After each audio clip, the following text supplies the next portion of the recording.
Reformas liberales de mitad del siglo XIX. El liberalismo es un conjunto de ideas económicas y políticas que promueve las libertades individuales de los ciudadanos. Surgió contra el absolutismo monárquico en la época de la Revolución Francesa. En la Nueva Granada, entre 1845 y 1863, se presentaron una serie de reformas introducidas por líderes de pensamiento liberal. El gobierno de José Hilario López.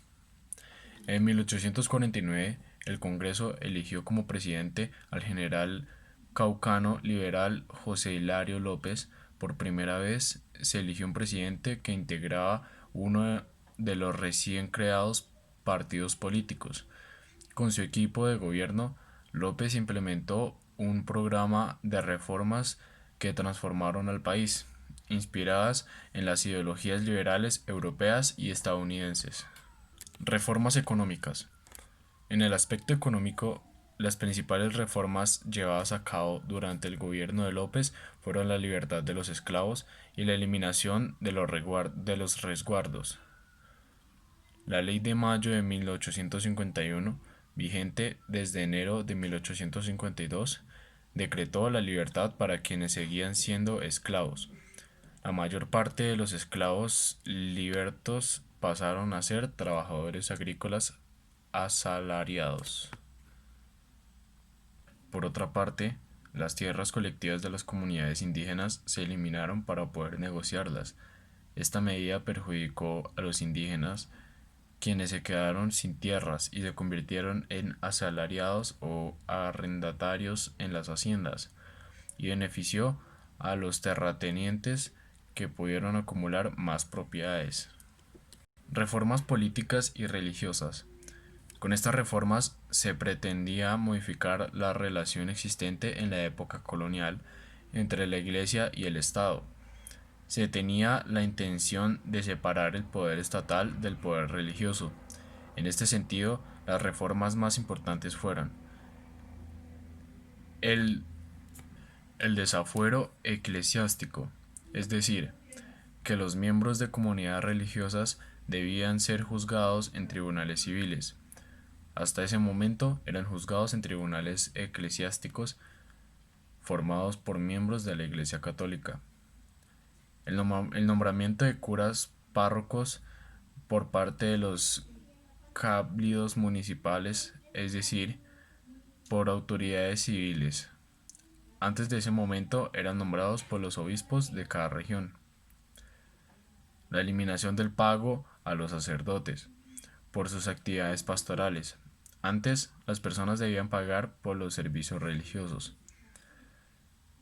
La expulsión de los jesuitas en mayo de 1850, por considerar que esta orden religiosa estaba conspirando contra el gobierno liberal y promoviendo una posible intervención extranjera en el país. Los bienes de esta comunidad pasaron a manos del Estado. La Guerra Civil de 1851. Las reformas emprendidas por el gobierno de López afectaron los intereses de varios sectores. Por ejemplo, la abolición de la esclavitud generó descontento entre los hacendados y demás propietarios de esclavos, especialmente al suroccidente del país, pues veían disminuida la mano de obra para sus actividades económicas. Por esta razón, los hacendados esclavistas promovieron las primeras insurrecciones contra el gobierno de López.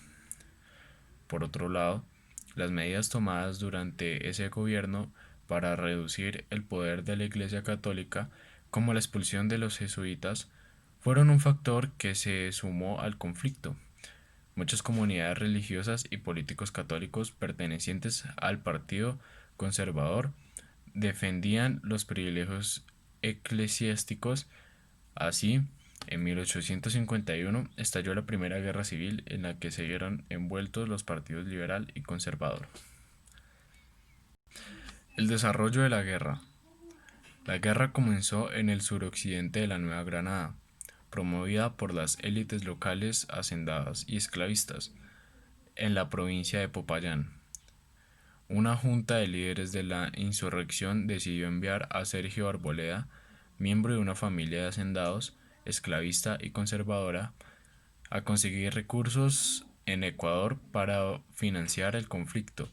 Después de conseguir los recursos, se produjo el alzamiento de armas contra el gobierno, el 1 de mayo de 1851, liderado por Julio Arboleda, hermano de Sergio. Aunque los rebeldes fueron derrotados, las insurrecciones continuaron en otros puntos del país, en especial en lugares donde los intereses esclavistas eran fuertes. Por ejemplo, hubo alzamientos similares en la región de Alto Magdalena, que pertenecía a la provincia de Mariquita. Por otro lado, la misma junta de rebeldes que se formó durante la insurrección de Popayán, encabezada por los hermanos Arboleda, apoyó un levantamiento similar en Antioquia. La Constitución de 1853. A mediados del siglo XIX, muchas discusiones políticas guiaron en torno al libre comercio. Para entonces, los liberales se habían dividido en góglotas, que apoyaban el intercambio, y draconianos, defensores del proteccionismo, es decir, de la intervención del Estado en los asuntos comerciales con el fin de proteger la industria nacional. Muchos artesanos se sumaron a esta última tendencia, ya que convenía más a los intereses de quienes elaboraban los productos nacionales. En 1853, José María Obando, general caucano y draconiano, fue elegido presidente del país, a pesar de que en las elecciones no participaron los conservadores ni los liberales de tendencia góglota. Estos sectores se convirtieron en opositores a su gobierno. Obando promovió la redacción de una nueva constitución en el primer año de su mandato. Esa nueva constitución incluyó la división de poderes entre ramas y garantías para los ciudadanos, como la libertad individual, la inviolabilidad de la propiedad y las libertades de la industria y profesión. También estableció el régimen municipal, el cual otorgaba a las provincias las facultades para darse su propia organización y administración de asuntos que no invadieran las competencias del gobierno nacional.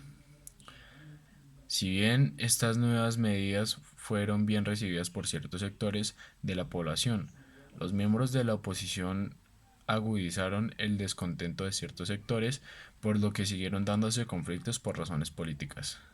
El golpe de José María Melo.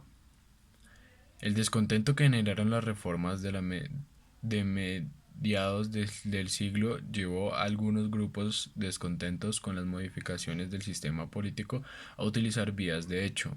El 16 de abril de 1854, los artesanos de Bogotá salieron a las calles para proferir gritos contra los comerciantes, considerados promotores del libre cambio. Esto sucedió precisamente porque los artesanos se vieron afectados por las políticas económicas. Al día siguiente, cuando se planeaba discutir en el Congreso la reducción del ejército, el comandante de la guarnición de Bogotá, general José María Melo, lideró a los soldados y a los miembros de la Sociedad Democrática para cerrar el Congreso y proclamar a Obando como dictador. Breve periodo conservador. Una vez superado el golpe de Estado y con el fin de estabilizar el orden institucional, se llevaron a cabo nuevas elecciones presidenciales. En esta ocasión, el poder pasó brevemente a manos del conservador con la elección de Manuel María Mallarino. El gobierno de Manuel María Mallarino. Si bien los conservadores tenían algunas ideas diferentes de las defendidas por los sectores liberales, dentro del Partido Conservador también se presentaban diferencias. Manuel María Mallarino, por ejemplo, pertenecía a los sectores moderados de esta agrupación política, quienes se enfrentaban a conservadores más radicales. Durante el gobierno de Manuel María Mallarino, el país indicó el tránsito hacia un sistema federal. Bajo su mandato, paulatinamente, se crearon los gobiernos regionales, que con el tiempo se transformaron en estados federales. El primero fue Panamá en 1855, enseguida Antioquia, 1856 y finalmente en 1857 Bolívar, Boyacá, Cauca, Cundinamarca, Magdalena y Santander. Aunque era conservador, Mallarino mantuvo la garantía de libertad religiosa en el país, al punto en que en 1856 se estableció de forma permanente la iglesia presbiteriana, la primera de corriente protestante en Colombia. Sin embargo, en la práctica, los ataques contra otros grupos religiosos fueron frecuentes porque existían sectores que creían que la diversidad religiosa amenazaba la tradición católica en el país. El gobierno de Mariano Ospina Rodríguez. En las elecciones de 1857 fue proclamado presidente el conservador Mariano Ospina Rodríguez. Durante su administración, en mayo de 1858, se proclamó una nueva constitución que estableció en el país el sistema federalista y le asignó el nombre de Confederación Granadina. Bórrate mi número, pero tú te lo sabes de memoria.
Bórrate mi número, pero tú te lo sabes de memoria.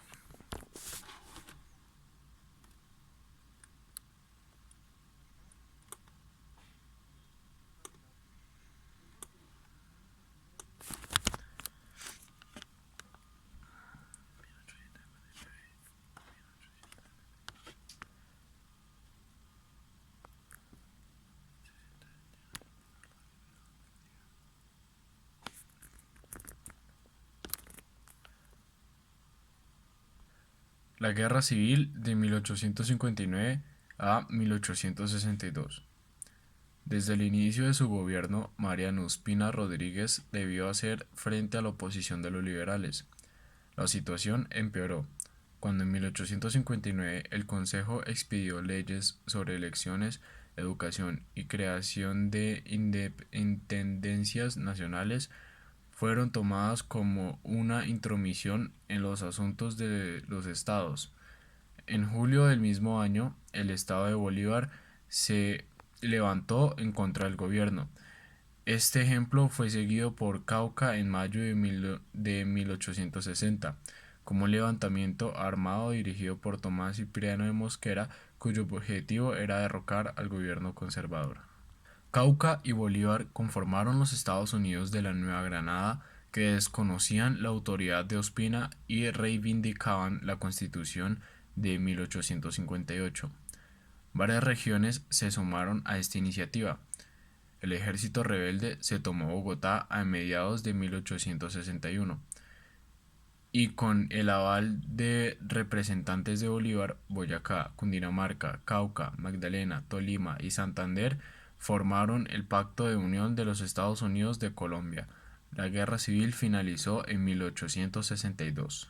Las reformas mosqueristas. Desde la toma de Bogotá y al asumir como presidente del país, Mosquera empezó a tomar medidas que afectaron principalmente a la Iglesia Católica, acusada de provocar la guerra civil por apoyar al gobierno conservador. Entre estas medidas figuraron la tuición de cultos. Se instituyó una especie de vigilancia a los cultos religiosos para inspeccionar a la Iglesia Católica en sus asuntos pastorales. Los opositores del decreto serían expulsados del país. La expulsión de los jesuitas. Aunque habían retornado al país bajo el gobierno de Ospina, Mosquera decidió expulsarlos de nuevo. Se les acusó de incumplir leyes como poseer rentas sin permiso de las autoridades civiles, obedecer a autoridades extranjeras como el Papa Pío y de haber apoyado a los conservadores durante la guerra civil. La desamortización de bienes de manos muertas. Se trataba de permitir que vendieran y canjearan bienes que no podían circular en el mercado, como los que pertenecían a las comunidades religiosas y los municipios.